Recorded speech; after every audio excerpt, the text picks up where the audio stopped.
আসসালামু আলাইকুম, কি অবস্থা সবার, কেমন আছেন? আশা করি সবাই ভালো আছেন। তো আপনারা তো জানেন আমার একটা মুরগির শেড আছে, ওই শেডটা আজকে একদম পুরোপুরি প্রস্তুত করে ফেললাম।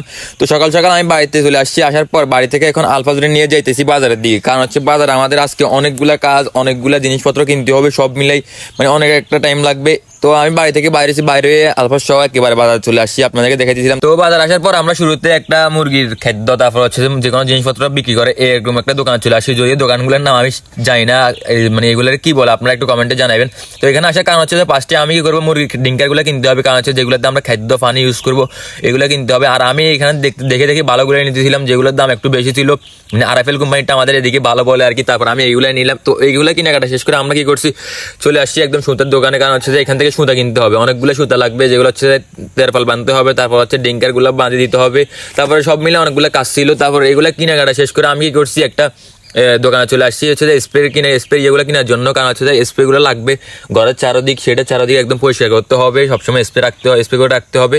তারপর ওইখান থেকে আমি ওইগুলো কেনাকাটা শেষ করে চলে আসছি তেরপাল কেনার জন্য। মেন কাজটা হচ্ছে আমাদের আজকের তেরপালগুলো কিনতে হবে, কারণ এইগুলা যদি না কিনি, না ইউজ করি, তাহলে হচ্ছে যেহেতু এখন শীতের কারণে যে প্রচন্ড পরিমাণ বাতাস হয়, বাতাসের কারণে মুরগি ঠান্ডা লেগে যাবে। যে কোনো সময় হচ্ছে যায় তারা অসুস্থ হয়ে যেতে পারে, এই জন্য ঠান্ডা লাগলে তো মুরগি অসুস্থ হয়ে যাবে। তো এইগুলা কেনাকাটা শেষ করে আমি কিছু টাকা দিয়ে রিক্সাতে করে আলফাজরে পাঠিয়ে দিয়েছিলাম। তারপর ওই দোকান থেকে ওই যে ডিঙ্কারগুলো কিনছিলাম, আরও বিভিন্ন ওষুধ কিনছিলাম। এইগুলা কেনাকাটা শেষ করে আমরা চলে আসছি কাঠের মেলের এখানে, কারণ এখান থেকে কাঠের ভুসিগুলো কিনতে হবে। যদিও আমি আর আলফাজ মিলে অনেক কষ্ট করে এগুলো ঢুকে দিয়েছিলাম বস্তার মধ্যে, তারপর ভিডিও করার সাথে আমি একটু ভিডিওগুলো করতেছি আর কি। তো এখান থেকে এগুলো শেষ করে কেনাকাটা একদম সব কমপ্লিট করে আমরা বাড়িতে চলে আসছি। বাড়িতে আসার পরে দেখতেছেন গাড়ি থেকে সবগুলো নামাইতেছিলাম। তারপর আমি কি করছি, এগুলো ছাদের পরে নিয়ে আসছি ভুসিগুলার আর কি, যেগুলো এগুলো আমরা ভুসি বলি আর কি, এগুলো সব দিকে মনে হয় ভুসি বলে। তো ভুসিগুলো চাঁদের পাশার পর কারণ হচ্ছে যে এগুলো শুকাইতে হবে, কারণ এগুলো ভিজা তো ভিজা এগুলো ইউজ করলে হবে না, এগুলো শুকাইতে দিতে হবে। তো দেখতেছেন আমি এগুলো দুই বস্তা আনছিলাম, দোনো বস্তা চাঁদের উপরে ঢেলে মেলে দিতেছিলাম।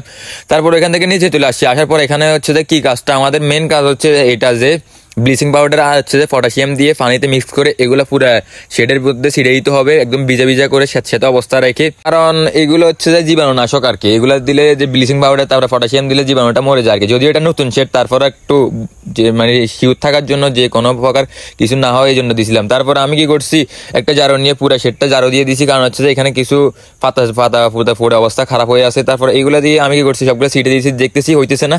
তারপর কি করলাম, আমি ভিডিও করতেছি আর আমার ফুফাতো ভাই সাবুদ্দিনটা বললাম তুই মার, আমি হচ্ছে যে এগুলাই তোর একটা ভিডিও করি। আর কি করছি, আমি একটা বোতলের মধ্যে পানিগুলো নিয়ে স্প্রে করে একদম পুরো সেটা চারদিকে একদম ওয়ালের মধ্যে সব জায়গাতে মানে স্প্রে করে দিতেছিলাম। তো তারপর হচ্ছে যে আমরা কাজগুলো শেষ করছিলাম, দুপুরে খাওয়া দাওয়া শেষ করে এখন কাজ হচ্ছে আমরা বাজারে যাইতে হবে।